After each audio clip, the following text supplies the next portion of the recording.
Benvenuti al Veneto in diretta. In questa occasione, nello spazio L'intervista, abbiamo il piacere di incontrare il senatore Antonio De Poli. Ben ritrovato e benvenuto alla nostra rubrica Il Veneto in diretta, onorevole De Poli.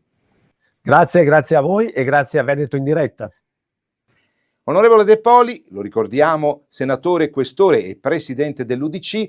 Torniamo a parlare di una interrogazione che lei ha recentemente presentato e che ha a che fare con un argomento estremamente importante, cioè il finanziamento per quanto riguarda le amministrazioni provinciali o province che dir si voglia, relativamente alla manutenzione della rete stradale di cui, lo ricordiamo, le province hanno la diretta competenza.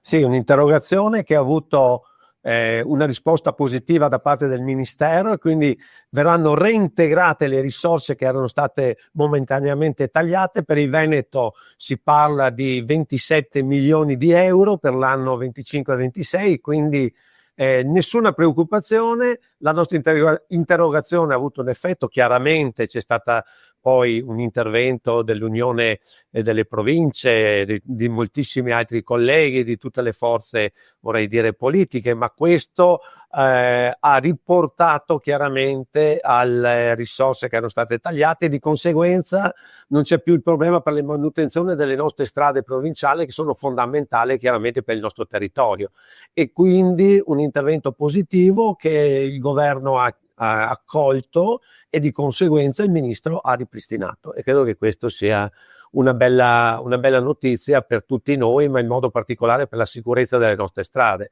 perché le manutenzioni sono fondamentali per rendere sicure le nostre strade, per avere minori incidenti, perché i nostri ponti siano come tali sicuri per la percorrenza e tutto quello che ne consegue.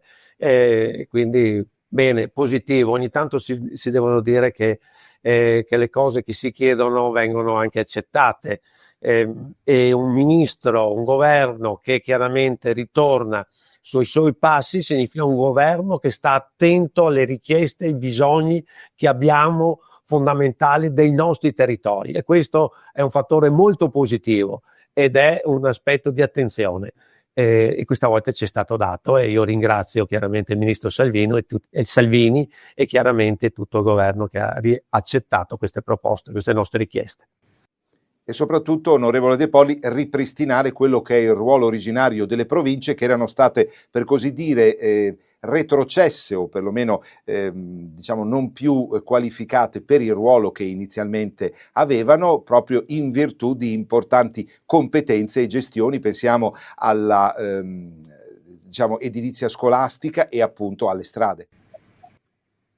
Ma sicuramente sì, noi siamo per far ritornare le province elettive, non più di secondo livello, quindi una specie di consorzio, ma bensì che ridiano le proprie competenze e che i cittadini decidano il presidente e di conseguenza il proprio consiglio provinciale e gli assessori di conseguenza. Credo che questo sia un aspetto fondamentale, proprio come diceva lei, per avere quelle competenze che ce l'hanno già, ma in maniera precisa e decisa, per poter intervenire dalle strade alle scuole, all'ambiente e a tantissime altre attività, la protezione civile, a tantissime altre attività che normalmente le province avevano e che oggi ancora continuano a gestire. Quindi io credo che questo passaggio che abbiamo avuto anche in questi giorni sia un passaggio fondamentale, propedeutico, per ritornare chiaramente alle elezioni dirette delle nostre province. Il Veneto in diretta abbiamo ancora un minuto per parlare di temi legati alla politica. L'onorevole De Poli, lo ricordiamo, è stato assessore regionale. Ad autunno si andrà a votare il rinnovo dell'amministrazione regionale.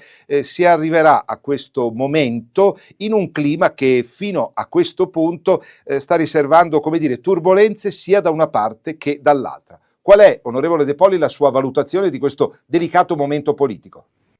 Ma io credo che la discussione all'interno di un contesto democratico, di una coalizione, sia l'aspetto normale, normalissimo, è importante che ci sia. Adesso dobbiamo raggiungere l'obiettivo, si raggiungerà a brevissimo termine con la scelta del presidente, che sarà il presidente che ci condurrà Presidente chiaramente con la sua coalizione di centrodestra che ci condurrà sicuramente a governare il Veneto per i prossimi 5-10 anni minimo, e credo che questo sia quello che aspettano i nostri cittadini e le nostre imprese. Noi dobbiamo guardare a un Veneto che guarda al futuro, in modo particolare per quello che riguarda gli aspetti della salute, quindi della sanità, della salute di ognuno di noi, delle politiche sociali verso i nostri papà, le nostre mamme, verso i nostri anziani, verso le persone con disabilità, e in modo particolare ai nostri giovani e ai nostri figli, che significa creare, dare la possibilità di dare lavoro e chiaramente far sì che le nostre imprese siano ancora una volta le prime imprese a livello